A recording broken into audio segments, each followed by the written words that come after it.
Assalamualaikum warahmatullahi wabarakatuh. Kembali lagi dengan saya Ridho Bilang Mandala Haji, dan di sini saya ditemani oleh dua orang teman saya. Yang pertama ada Mas Dwi Hartanto dan juga ada Bang Rama Lupas dari Palembang. Pada pagi hari ini kami akan berbincang-bincang tentang hukum mati koruptor, di mana sudah kita ketahui semua bahwa Indonesia ini sudah banyak sekali koruptor ataupun korupsi yang terjadi di negara kita ini, dan sudah seperti menjadi menjadi kebiasaan para pemimpin ataupun yang lainnya. Nah, di sini saya akan bertanya beberapa hal kepada teman-teman saya ini. Yang pertama, saya akan bertanya kepada Mas Kanan dulu. Bagaimana tanggapan Anda tentang korupsi di Indonesia ini? Untuk saya tanggapannya yaitu, ya, saya itu orangnya nggak suka kagetan ya. Jadi melihat dari tahun-tahun kemarin, ya mungkin itu sudah bukan menjadi hal yang untuk dikagetkan, karena kebiasaan seperti itu sudah menjadi kultur untuk masyarakat Indonesia sendiri. Ya, tapi sangat disayangkan sih. Ya, untuk Mas Rama Lupas, pendapatnya tentang korupsi di Indonesia ini? Ya, kalau dari saya sih hampir sama seperti Mas Kanan. Cuma kalau Mas Kanan kan bilangnya tadi korupsi itu kayak udah jadi kultur budaya di Indonesia ya. Tapi kalau saya korupsi di Indonesia itu sudah kayak pekerjaan sampingan. Jadi semisal gini ya, kerjaan utamanya DPR. Nah, kerjaan sampingan korupsi. Contoh lagi, kerjaan utamanya jadi menteri, kerjaan sampingannya korupsi. Jadi bukan hanya kultur budaya, tapi kayak jadi kerjaan sampingan. Berarti ini intinya ini korupsi itu kerjaan sampingan. Kalau menurut saya jadi itu sebagai penghasilan tambahan. Iya. Ya, untuk pertanyaan yang kedua, saya akan bertanya kepada Mas Rama Lupas dulu.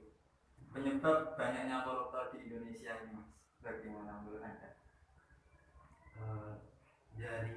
Dari kalau saya itu lihat itu dari dua hal. Yang pertama dari pelaku korupsi itu sendiri, dan kedua dari pemerintahan yang kurang tegas dalam menjalankan hukumnya.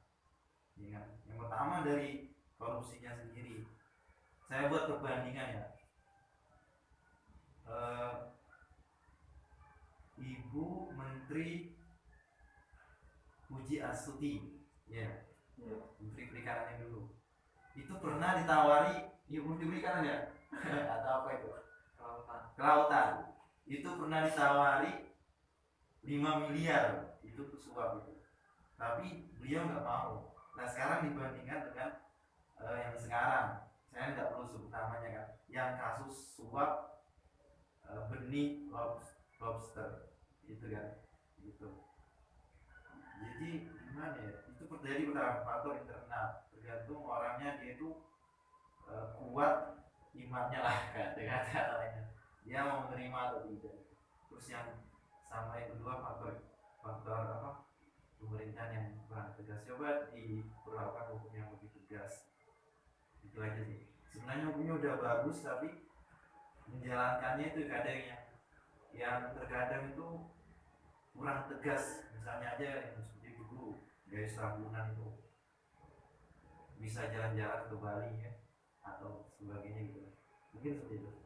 Berarti untuk faktor dari orangnya mungkin bisa dikatakan orangnya kurang gimana ya, kurang berkomitmen atas janjinya lah, maksudnya ya sama ya. Ya, untuk Mas Kanan, bagaimana ini pendapat Anda tentang banyaknya koruptor di Indonesia? Banyaknya koruptor, saya lihat itu, saya hanya menambahin dari Mas Rama ya. Kalau menurut saya tambahan yang satu yaitu faktor lingkungan. Jadi kalau bayi lahir itu pasti terbentuk wataknya dari 5 tersebut kan. Jadi kalau seumpama ada orang yang terjun dalam lingkungan tersebut, ya kemungkinan sedikit lah bisa terhindar dari budaya tersebut atau kebiasaan dari lingkungan tersebut. Cukup mas. Ya nanti tambahnya Yang untuk yang ketiga, ini hanya pendapat saja. Bagaimana pendapat Anda lagi tentang jika seorang koruptor itu dihukum mati? Mas Kanan dulu. saya sih setuju saja. Yang menjalankan itu bagaimana? Apakah masih ada keterikatan antara hak asasi manusia atau enggak, itu kan perlu dibahas lagi gitu. Untuk Mas Rama, bagaimana tanggapan Anda tentang hukum mati koruptor? Kalau saya untuk masalah hukuman mau komen aja, biar apa, yang berwenang aja yang ngurus itu. Jadi kalau saya enggak, kalau sampai situ enggak ada komen. Ya padahal ini menurut Profesor Hipnu Nugroho bahwa hukum mati tersebut sudah ada dalam undang-undang, yaitu tersebut pada pasal 2 ayat 2 Undang-Undang Pemberantasan Tindak Pidana Koruptor. Di sana walaupun ada suatu tambahan lagi pada waktu-waktu tertentu, tetapi kan kita ketahui bahwa pada dalam perjalanannya belum ada sampai saat ini yang dihukum mati ketika dia menjalankan kasus pidana koruptor ini. Apakah menurut Anda pemerintah saat ini sudah menjalankan apa yang tertulis pada peraturan undang-undang dasar ini? Mas Rama. Oke. Ya. Enggak sepenuhnya sih. Iya, enggak sepenuhnya. Soalnya masih banyak biasanya itu udah jadi tersangka, tapi penjalanan hukumnya itu tidak sesuai gitu. Ya, ya mungkin itu aja. Untuk Mas Kanan, Kalau dilihat dari perkataan Anda tadi, bagaimana kalau dilihat lagi? ini menurut Profesor Hipnu Nugroho bahwa menurutnya hukum mati tersebut telah ada pada Undang-Undang Dasar, yaitu pada pasal 2 ayat 2 Undang-Undang Pemberantasan Tindak Pidana Koruptor.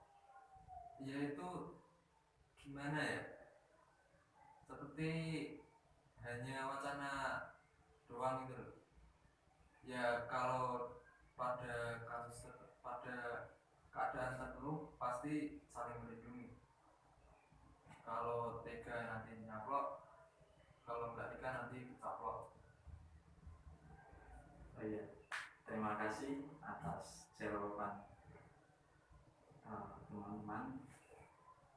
Mungkin ya cukup sekian video kali ini tentang hukum mati para koruptor. Kurang lebihnya dari saya mohon maaf. Wassalamualaikum warahmatullahi wabarakatuh. Waalaikumsalam.